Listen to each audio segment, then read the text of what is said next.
It's an interesting discussion in the stand-up comedy community because a lot of comics are trying to game the algorithm.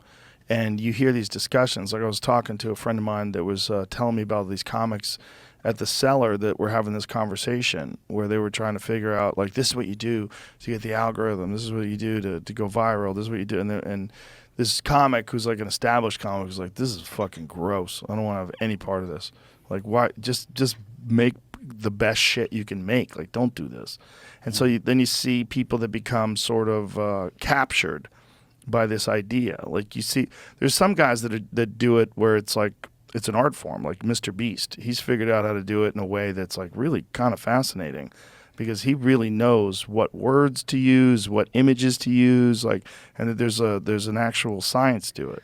Oh yeah, he is a weird and interesting guy. Like watching his interview with Lex, the way that his brain works, it's like everything is being processed through how does this play to the algorithm. Yeah. And it slightly unnerved me a little bit. I think that, he just seemed like, I got this sense, he seems like a great guy and like super smart and, obviously, but it seems like he felt like, I don't even necessarily know if this is worth my time to even be doing this interview right now because I don't know how many views it's going to get.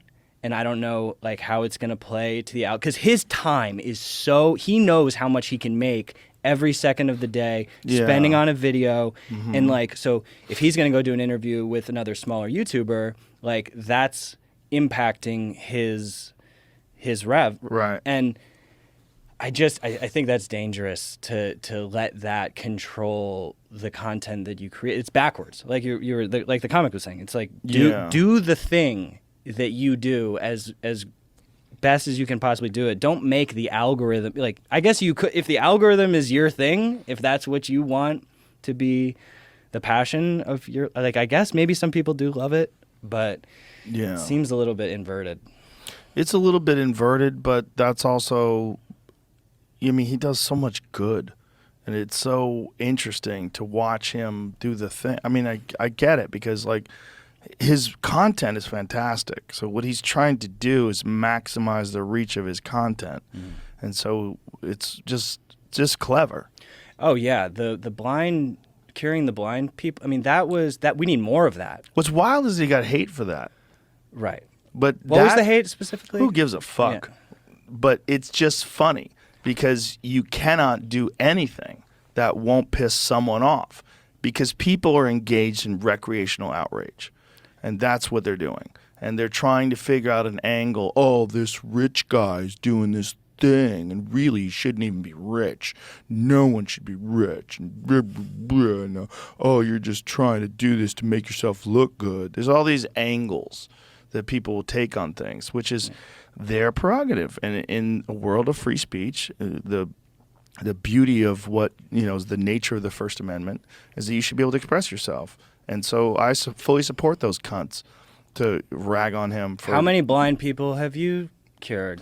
They're allowed to have their perspective on it. And obviously that's the take. Like, you're not doing anything, so shut the fuck up. But people who aren't doing anything are also allowed to chime in on stuff. Yeah. And they can look petty and they can look foolish, or they can have really good points. And that makes you. But that's the beauty of what we have today.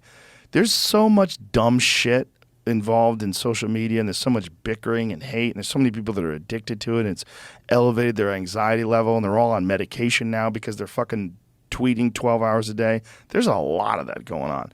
But if you can figure out how to manage yourself and manage it, now we have access to information at an unprecedented level where like something like the Restrict Act gets picked apart by brilliant people on Twitter, on Facebook, on Instagram, on everything.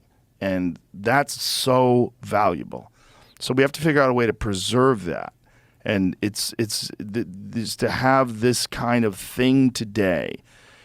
It has never existed in human history. Never. Not one time has there been a time in human history where a person could tweet about a thing and it could be shared by millions of people, and all of a sudden the conversation about this subject changes. So you have a public narrative that's being pushed forth by these propagandists, and then someone comes along and says, actually, this is what's really going on. And Twitter will fact check it, and then people will chime in. And this is a beautiful thing. I mean, it's really an amazing thing. So with all the bad that comes with social media and all the weird shit that it's doing to kids, it's just not good. But yeah, the government is now using it for, propaganda purposes as well. And everyone's playing the game now. The government's in it. Yeah. I mean, the Twitter files by Li Fang exposed how the government was, pushing propaganda. So it's not only about taking down, but also Right. pushing out. Yeah. So, they're in it. And They're in it not just that way. I guarantee you they're in it the same way Russia's in it and these Eastern Bloc countries that have troll farms. The idea that the United States is not engaged in something like that seems to me to be pretty ridiculous. I'm sure they are. Oh yeah, they are. I mean, it's on record now. And When you see like someone will post something and then you'll see someone has a very specific response, and then if you take that specific response and Google it, you'll see hundreds of verbatim exact responses from people that look like real people. You go to their site, there's a picture of them smiling. There might even be a picture of them with some fucking AI generated kids. Mm-hmm. It's really weird when you look at someone's feed. Like I've looked at someone posting something controversial and then look at someone who has what seems to be like, boy, this is a suspicious take. And then I'll go to their page and it's all suspicious takes. Like that is, and occasionally the retweets and the retweets of things that go along with the narrative that they're posting, but it seems like very calculated. And then you realize like this person has 30 followers. This is not even a real person. yeah, human detection is so key now. Because there's going to be, armies of bots, AI bots, fully autonomous are coming. They're mostly here.